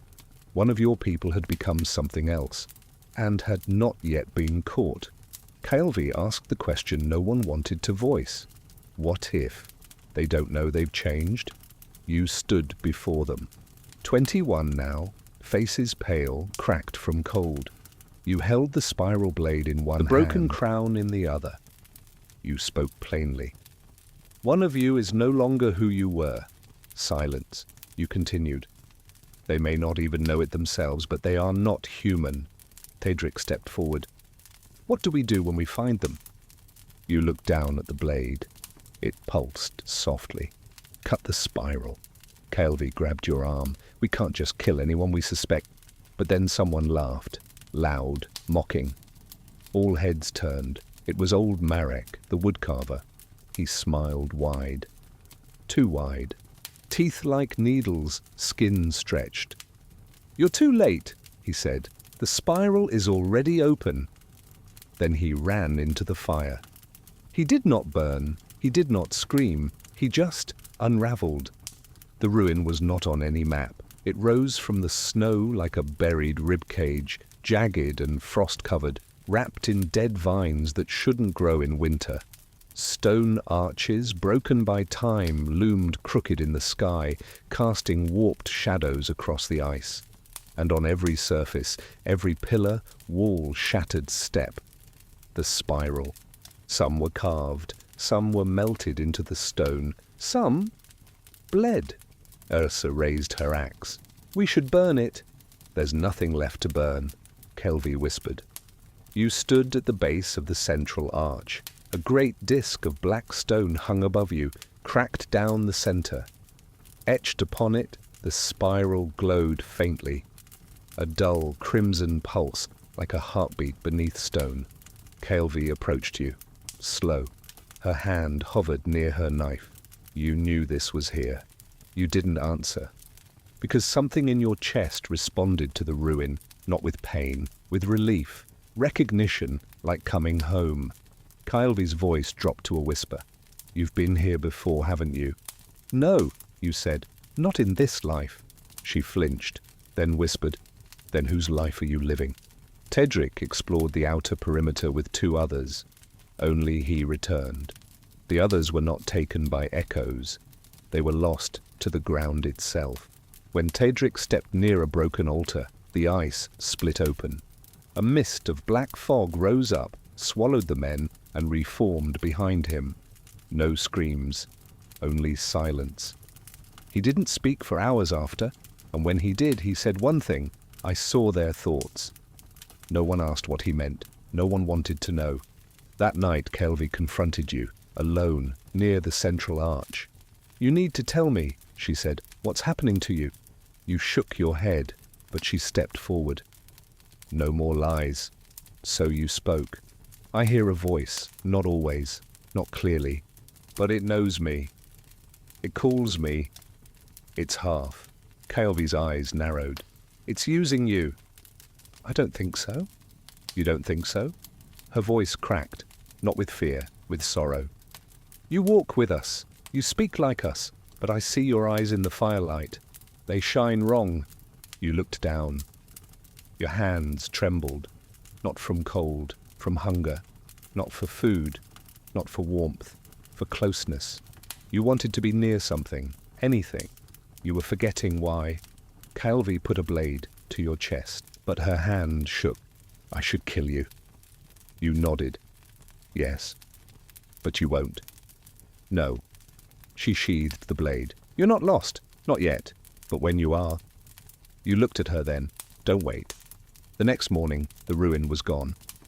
No stones, no arch, no spiral, just snow and ice and wind. Only the spiral in your chest remained, pulsing stronger than ever. And you remembered something, not a memory, a purpose. North of the ruin, beyond the howling graves, beneath the mountain of hollow moons, there lies the other half of the gate, the one you must seal or open. They entered the Vale of Bones at dusk. The sky above was no longer sky, just a smear of ash and shadow, as if the sun had forgotten how to burn. Snow fell sideways, caught in winds that whispered names none of them remembered giving. But the bones remembered.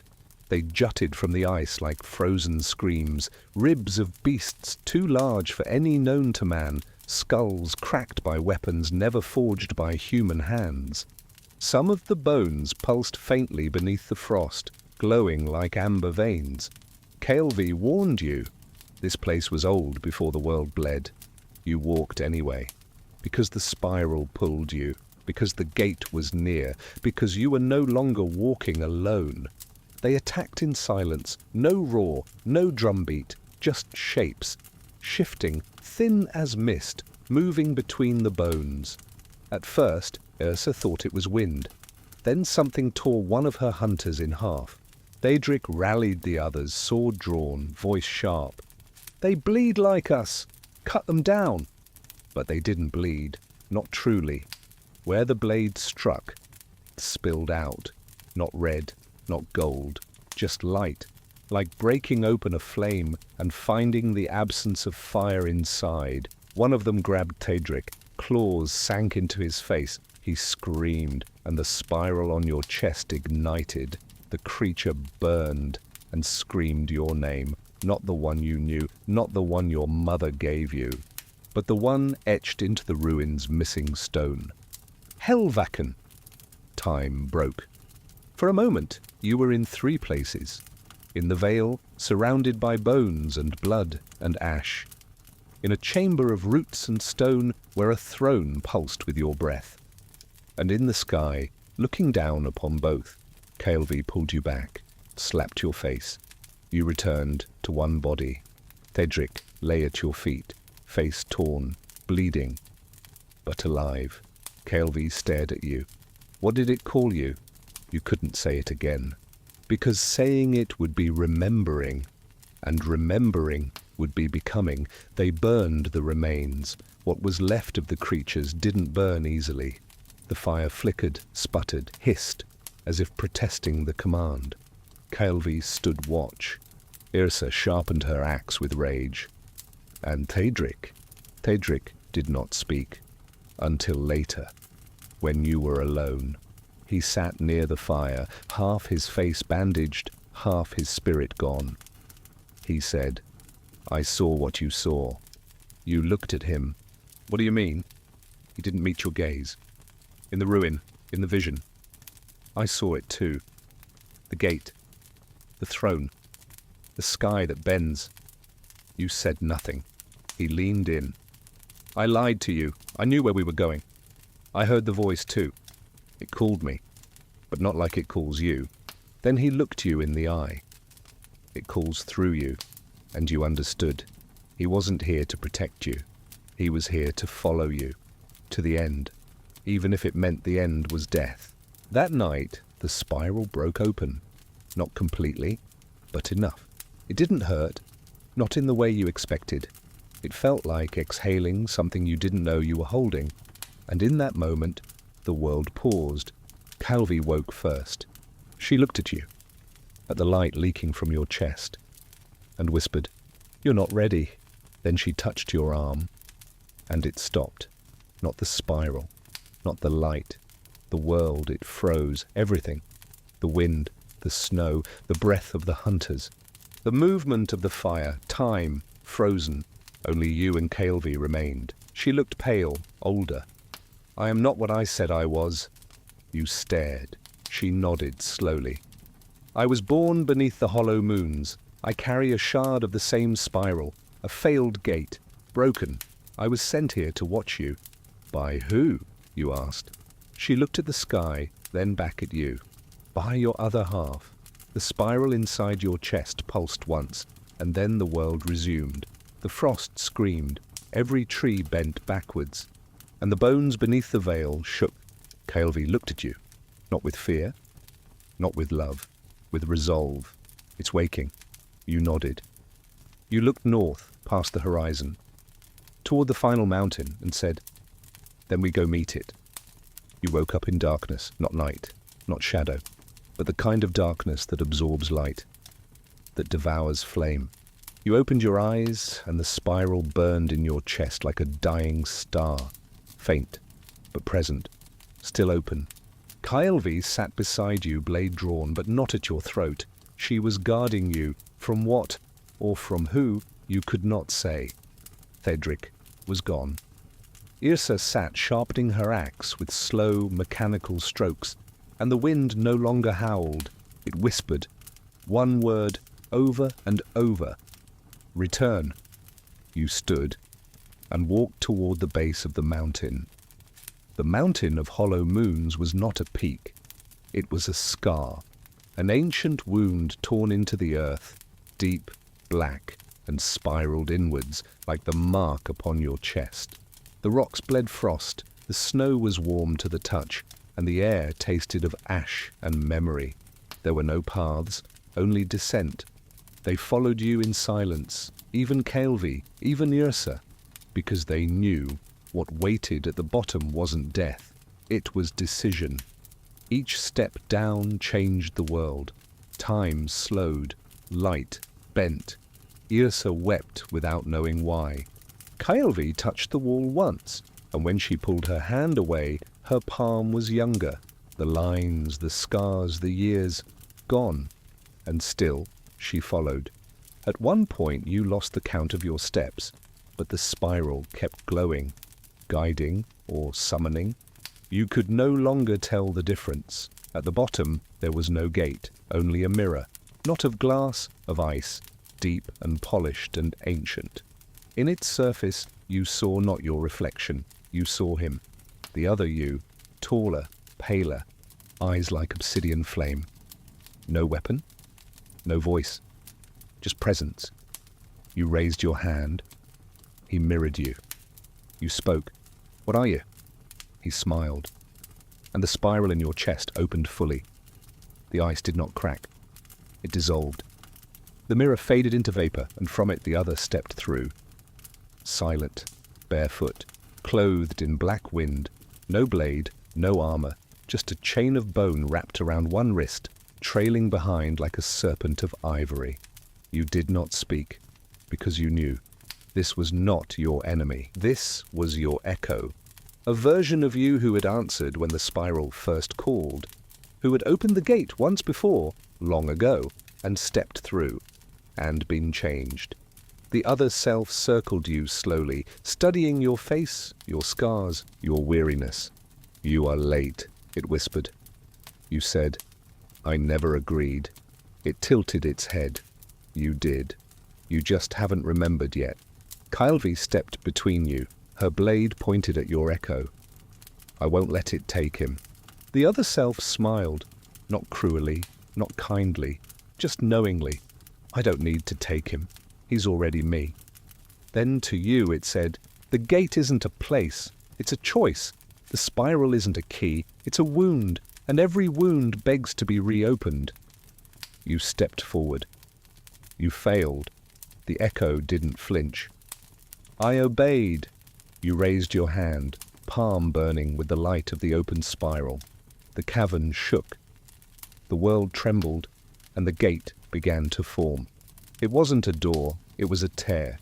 A jagged, shimmering wound ripped through the air, stretching from floor to ceiling, bleeding light and sound and memory. You saw the other side. Not paradise, not fire, just vastness, endlessness, voices from lives unlived, faces from futures never born, 1,000 yous, older, younger, dead, alive, watching, waiting, and then the spiral inside you began to close, unless you chose to stay open, forever. Ursa screamed first, not from pain, from realization. "I remember!" She dropped to her knees, hands gripping her head. "They showed me, when we camped, in the dreams, they showed me what would happen." Kelvy knelt beside her. "Hold on." But the light from the gate poured across the floor, and Tadric reappeared, his face pale, his voice broken. "I tried to fight it," he said. He held out his hand. It was dissolving. Too late, and then he was gone. You stood alone, Kelvy at your side, half herself, half light. Ursa kneeling, whispering prayers to gods no longer listening. And the echo, patient. "You can close it," it said. "But if you do, they all forget." You asked. "Forget what?" "Themselves. You, what we were, what we could be. The spiral seals memory too. And if I let it open, then we return. To what? To what we were always meant to be." You looked at Kelvy. She was crying, not for herself, for you. "Whatever you choose," she said. "I'll stay." You asked why. She smiled. "Because I remember who you were, even before all of this." You stepped toward the gate. You raised your hand. The spiral in your chest beat once, then again.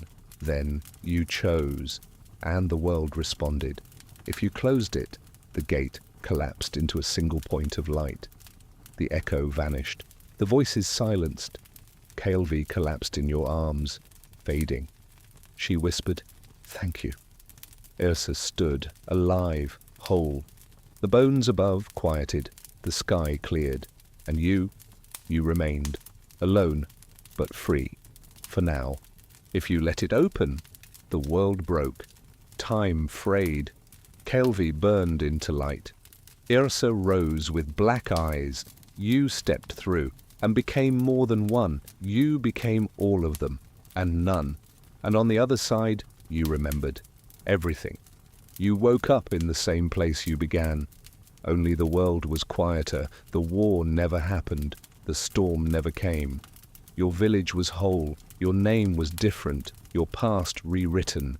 But the spiral still glowed beneath your skin. A whisper, a memory, a choice, waiting to be made again.